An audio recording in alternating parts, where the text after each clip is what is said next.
டாஸ்மாக் முறைகேடு விவகாரத்தில் நீதிமன்ற உத்தரவுப்படி 2 பேர் நாளைக்கு சிறைக்கு செல்வது உறுதி என தமிழக பாஜக மூத்த தலைவர் ராஜா செய்தியாளர்களிடம் தெரிவித்தார்.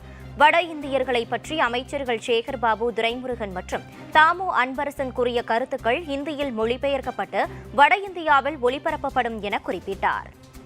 தமிழ்நாட்டில் இன்னைக்கு தேதி 24 தானே, நாளைக்கு முக்கியமாக 2 பேர் உள்ளே போவாங்கன்னு சொல்கிறாங்க. நாளைக்கு உயர் நீதிமன்றத்தில் தீர்ப்பு வந்த பிறகு 2 பேர், அது மணிஷ் சிசோடியா இருப்பாரா இல்லையா தெரியல எங்களுக்கு.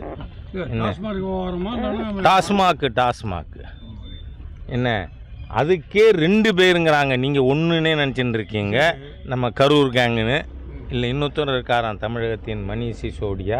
அதனால் என்னன்னு பார்ப்போம். விரைவிலே அதை திரையில் காண்கன்னு சொல்லி வார்த்தைகளை நிறுவ பண்ணுறேன் நான்.